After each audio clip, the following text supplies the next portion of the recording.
अस्सलाम वालेकुम बिस्मिल्लाहिर्रहमानिर्रहीम रब्बि इश्रह ली सदरी व यस्सिर ली अमरी वाहलुल उक़दतम मिन लिसानी यफ़क़हू क़ौली।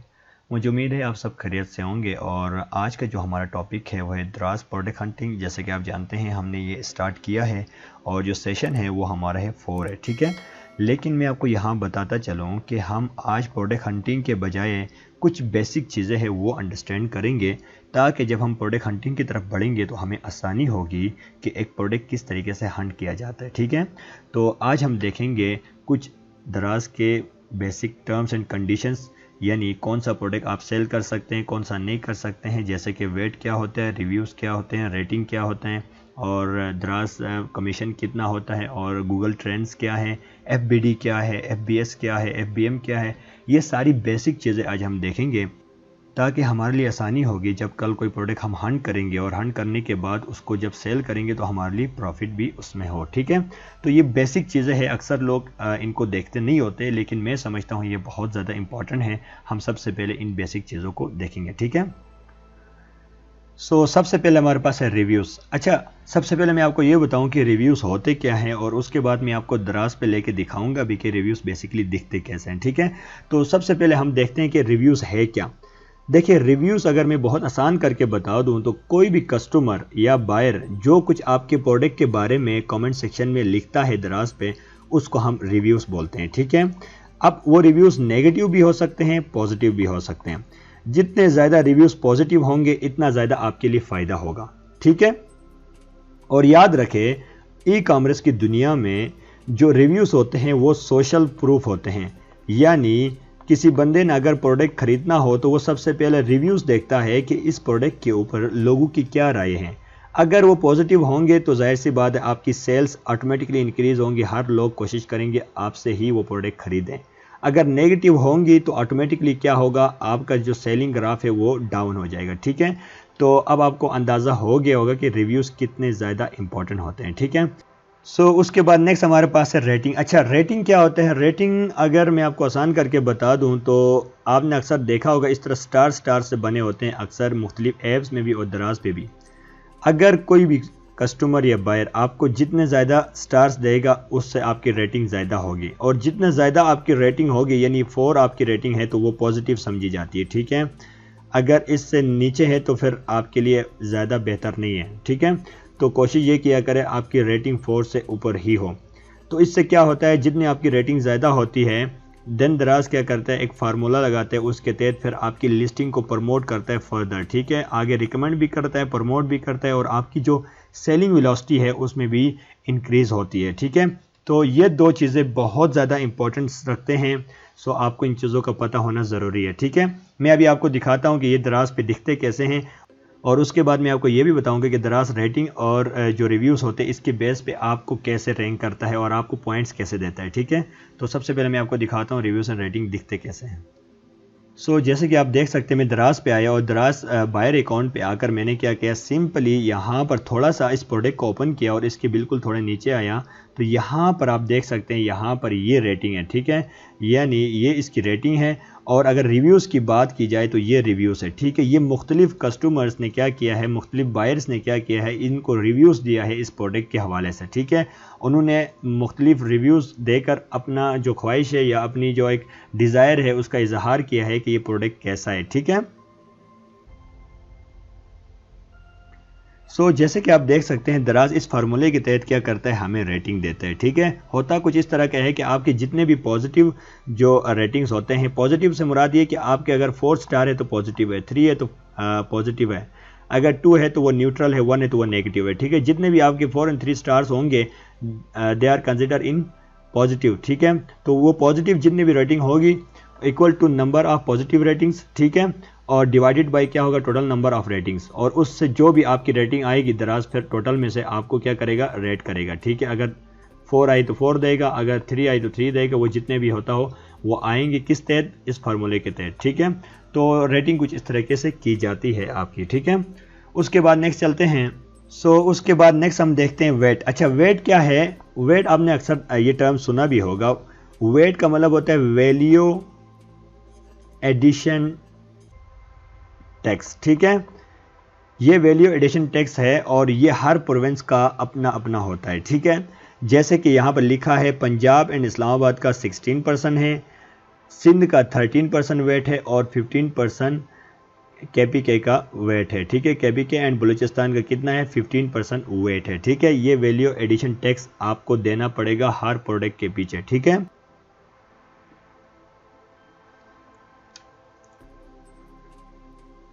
उसके बाद नेक्स्ट हमारे पास है दराज कमीशन। अच्छा, दराज कमीशन क्या है? दराज कमीशन ये होता है कि आपकी जो भी प्रोडक्ट सेल होगी उस पर दराज का अपना एक कमीशन होता है, वो चार्ज करता है। ठीक है, लेकिन ये कमीशन डिपेंड करता है कि आपकी कैटेगरी कौन सी है। ठीक है, हर कैटेगरी का अपना कमीशन है दराज पर। ठीक है, यानी लेट्स से अगर आपकी कैटेगरी है होम एंड किचन से तो उसका अलग कमीशन होगा दराज का। लेट्स से अगर होम एंड किचन है तो उसकी लेट्स से मैं कहता हूँ कि 5% दराज का कमीशन हो सकता है जब आपकी प्रोडक्ट सेल होगी तब। ठीक है, इसी तरह से हर कैटेगरी पे डिपेंड करता है कि आपकी कैटेगरी कैसी है। अब मैं आपको दिखाता हूं वो तमाम कैटेगरीज और साथ साथ दिखाता हूं कि उनका कमीशन कितना है। ठीक है, तो उसके बाद फिर हम आगे बढ़ेंगे।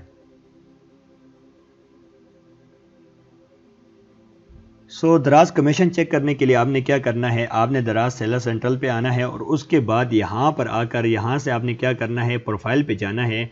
और जैसे आप प्रोफाइल पे जाएंगे तो उसके अंदर आपको कमीशन का ऑप्शन मिलेगा। ठीक है, जैसे आप उस पर क्लिक करेंगे तो उसके बाद वो तमाम कैटेगरीज और दराज की फ़ीस आपके सामने आएगी जो दराज कमीशन चार्ज करता है। ठीक है, तो यहाँ पर जैसे कि आप देख सकते हैं लिखा है कैटेगरी, रूट कैटेगरी में कितना है, 2.65 कमीशन है दराज का। बैग्स एंड ट्रैवल पे कितना है, 8.60। बेडिंग एंड बाथ पे कितना है, 12.90। ठीक है, कैमरास पे 5.10। ठीक है, तो इस तरीके से दराज क्या करता है, हर कैटेगरी के ऊपर दराज का अपना कमीशन है। ठीक है, तो यहाँ पर आप ये सारा कुछ देख सकते हैं। ये आपको खुद भी देखना हो तो आप क्या करेंगे, सिंपली अपना सेलर सेंट्रल पे जाएंगे, उसके बाद अपने प्रोफाइल पे जाएंगे।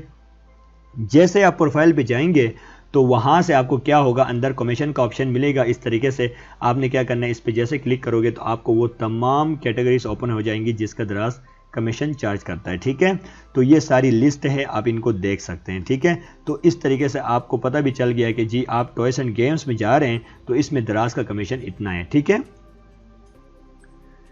उसके बाद नेक्स्ट हमारे पास है FBD एंड FBS। अच्छा, ये दो टर्म्स आपको बहुत ज़्यादा सुनने को मिलेंगी। FBD से मुराद होता है फुलफिलमेंट बाय दराज, जबकि FBS से मुराद होता है फुलफिलमेंट बाय सेलर।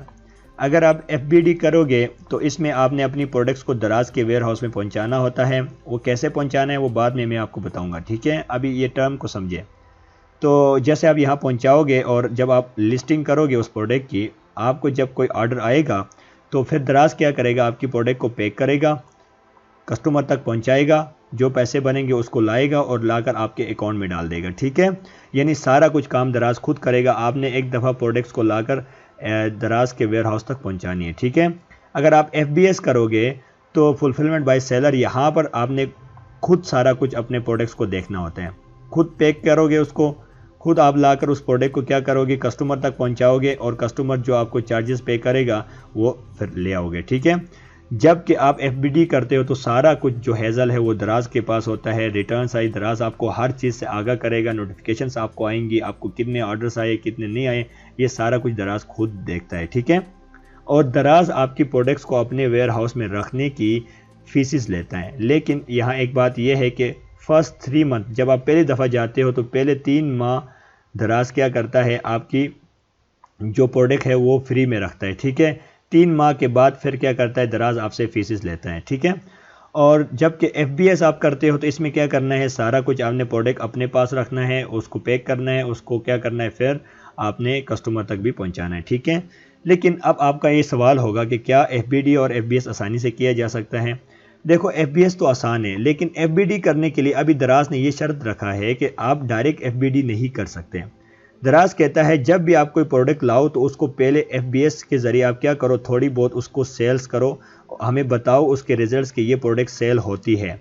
तो फिर आपने दराज को जब FBD के लिए दराज को एप्लीकेशन भेजोगे तो दराज कहेगा ये जो प्रोडक्ट आप हमें FBD करवा रहे हो, क्या ये प्रोडक्ट की सेल्स होती हैं, हमें कोई प्रूफ दे। फिर आप क्या करोगे, आपने अगर पहले उसको थोड़ा बहुत रन किया है तो आप ये प्रूफ उसको दोगे, तो इस तरीके से आपका जो मॉडल FBD है ये एक्सेप्ट करेगा दराज, और फिर आपको कहेगा कि आप अपनी प्रोडक्ट्स को दराज का वेयर हाउस में पहुंचाओ। ठीक है, आप दराज का किसी भी वेयर हाउस में पहुंचा सकते हैं, कराची, लाहौर, इस्लामाबाद, जहां जहां उसका वेयर हाउस है वहां पर आप जिस मर्जी जिसमें आप बेचना चाहे बेच सकते हैं, ठीक है। So the next term is Daraz buyer account and seller account. अच्छा, दराज बायर अकाउंट और सेलर अकाउंट ये दो टर्म्स भी आपको अक्सर सुनने को मिलेंगी। दराज बायर अकाउंट दराज.pk से जाकर आप सिंपली जैसे आप ओपन करेंगे तो आपको क्या होगा, वो तमाम लिस्टिंग्स आपको नज़र आएंगी जो जो दराज पे प्रोडक्ट्स भेज रहे हैं, ठीक है। यानी ये बायर अकाउंट कहा जाता है इसको। यहाँ से आपको प्रोडक्ट्स मिलेंगी हंट करने के लिए भी और बाई करने के लिए भी। जबकि दराज जो सेलर अकाउंट होता है ये वो अकाउंट होता है जहाँ से आप क्या करते हैं, अपनी लिस्टिंग कर सकते होते हैं, ठीक है। यानी अपनी तमाम जो आपकी कमांड है वो दराज सेलर अकाउंट से होती है। दराज की जितनी भी फंक्शंस है वो दराज सेलर अकाउंट से होती हैं, ठीक है। तो ये दो टर्म्स भी आपको पता होना चाहिए कि दराज बायर अकाउंट कौन सा होता है, सेलर अकाउंट कौन सा होता है, ठीक है। नेक्स्ट हमारे पास है रिस्ट्रिक्टेड ब्रांड्स। अच्छा, वो कौन से ब्रांड्स है जो दराज ने रिस्ट्रिक्ट किया हुआ है, यानी वो पाबंद किया है कि आप ये जो ब्रांड से सेल नहीं कर सकते, ठीक है। अगर सेल करना भी हो तो आपको एथोराइज लेटर लेना होगा इन ब्रांड्स से, ठीक है। तो हम ये ब्रांड्स कौन कौन सी है जो रिस्ट्रिक्ट है उसकी तरफ जाने से पहले हमें ये पता होना चाहिए कि ब्रांड क्या होता है। अगर ब्रांड को मैं बहुत आसान करके बता दूं तो किसी भी तिजारती निशान, नाम, मार्का जिससे किसी कारोबार की पहचान हो सके उसको ब्रांड कहा जाता है। यानी बाटा एक ब्रांड है, ठीक है, ज़ूमो एक ब्रांड है, सर्विस एक ब्रांड है, ठीक है। तो इस तरीके से ये जो ब्रांड्स है ये दराज ने रिस्ट्रिक्ट किया है। आप जब इन्हीं ब्रांड्स के कोई प्रोडक्ट सेल करना चाहेंगे तो आपको इनसे परमिशन लेनी होगी। अगर आप परमिशन नहीं लेंगे तो दराज आपकी लिस्ट को एक्टिव नहीं करेगा। तो आपको ये पता होना चाहिए कि वो कौन से ब्रांड्स है जो आप सेल नहीं कर सकते, ठीक है। तो मैं आपको उनकी लिस्ट अभी दिखाता हूँ, उसके बाद हम आगे बढ़ते हैं। जैसे कि आप देख सकते हैं यहाँ लिखा भी है रिस्ट्रिक्टेड ब्रांड्स, और यहाँ पर फर्दर उन्होंने बाकायदा मेंशन भी किया है कि अगर इन ब्रांड्स में से किसी प्रोडक्ट को आपने सेल करना हो तो आपने एथोराइज्ड लेटर लेना मस्ट है डिस्ट्रीब्यूटर से, ठीक है। अदरवाइज आप सेल नहीं कर सकते हैं, ठीक है। ये कैसे लेना है वो हम बाद में देखेंगे कि आपने किस तरीके से इनसे लेटर लेना है, अप्रूवल, वो बाद में हम देखेंगे। लेकिन अभी मैं आपको ये बताना चाहता हूँ कि रिस्ट्रिक्टेड ब्रांड्स कौन कौन सी है। तो वो तमाम ब्रांड्स जो दराज ने रिस्ट्रिक्ट किया है उनकी लिस्ट ये है। आप इनको देख सकते हैं, आप इनका स्क्रीनशॉट भी ले सकते हैं। इन तमाम ब्रांड्स को आप बगैर इजाज़त के सेल नहीं कर सकते हैं। इसीलिए बहुत सारे दराज पे आप देखो अक्सर लोगों को पता ही नहीं होता, जो सेलर्स या वर्चुअल असिस्टेंट होते हैं वो क्या करते हैं, किसी की ब्रांड के प्रोडक्ट को ऐसे ही लाकर वो सेल करने लगते हैं और दराज पर क्या करता है, उनकी जो लिस्ट है उनको रिजेक्ट कर देता है, ठीक है। इसीलिए आपने जब भी किसी ब्रांड के प्रोडक्ट को आप बेचने लगो तो आपने कोशिश ये करनी है कि आप उनसे परमिशन लें, ठीक है। ये परमिशन कैसे लेनी है ये हम आगे देखेंगे, लेकिन अभी आपको इतना पता होना चाहिए कि ये सारे ब्रांड्स रिस्ट्रिक्ट हैं।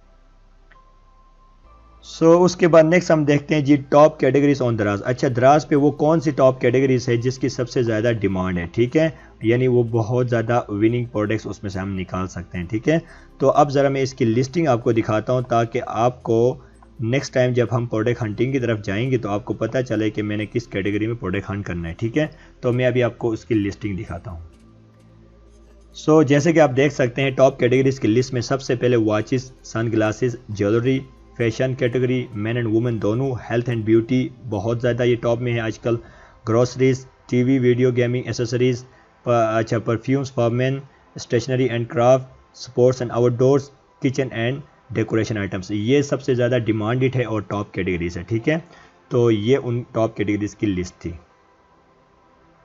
उसके बाद नेक्स्ट हमारे पास है जी दराज प्रोहिबिटेड आइटम्स। अच्छा, वो कौन से आइटम्स है जो दराज कहता है कि जी ये प्रोडक्ट्स आप नहीं बेच सकते, यानी सेल नहीं कर सकते हैं, ठीक है। जो दराज ने मना किया है कि ये वाले प्रोडक्ट्स आप सेल नहीं कर सकते। अब हम ज़रा उसकी लिस्ट देखते हैं कि वो कौन से प्रोडक्ट्स है जो दराज ने प्रोहिबिट किया हुआ है, ठीक है। जैसे कि आप देख सकते हैं यहाँ लिखा है प्रोहिबिटेड आइटम्स पॉलिसी, ये दराज की पॉलिसी है, ये वाले प्रोडक्ट्स आप सेल नहीं कर सकते। यहाँ पर जैसे कि लिखा भी है कि आप इनको अगर लिस्ट करोगे तो ये रिजेक्ट किया जाएगी, ठीक है।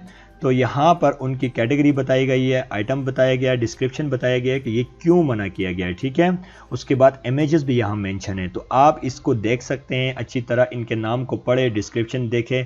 मैं अगर इस पे जाऊँगा बहुत ज़्यादा टाइम लगेगा, लिहाजा हम बाद में भी इस पे बात करेंगे। लेकिन अब आपने क्या करना है, इन प्रोडक्ट्स का खास ख्याल रखना है कि ये आपने कभी हंट भी नहीं करना है, ठीक है। जैसे देखो यहाँ पर लिखा है ना ये सारी चीज़ें, ये दराज ने मना किया है कि आप ये वाले जो प्रोडक्ट्स है ये सेल नहीं कर सकते हैं, ठीक है। सो आज सेशन 4 में हमने देखा दराज की कुछ बेसिक टर्म्स एंड कंडीशंस को। ये बहुत ज़्यादा इंपॉर्टेंट है, आपको इनका इल्म होना चाहिए, क्योंकि अक्सर जो न्यू वर्चुअल असिस्टेंट और जो सेलर्स होते हैं उनका इसका इल्म नहीं होता, जिसकी वजह से उनके अकाउंट्स रिजेक्ट हो जाते हैं, उनकी जो लिस्टिंग होती है वो ब्लॉक हो जाती है। इसीलिए आपने क्या करना है, इन सब चीज़ों को समझना है, ताकि आप जब कल प्रोडक्ट हंट करोगे तो आपका एक ज़बरदस्त किस्म का प्रोडक्ट हंट होगा और वो दराज पे अप्रूव भी हो जाएगा, दराज पे फिर सेल भी हो जाएगा, ठीक है। इसीलिए आपने इन सब जो कंडीशंस है, टर्म्स है, इनको समझना है, अंडरस्टैंड करना है, उसके बाद फिर एक प्रोडक्ट को हंट करना है, ठीक है। तो नेक्स्ट क्लास में इंशाल्लाह हम अच्छी तरह से प्रोडक्ट हंट करना स्टार्ट करेंगे। सो अपना ख्याल रखिएगा। अल्लाह हाफिज़।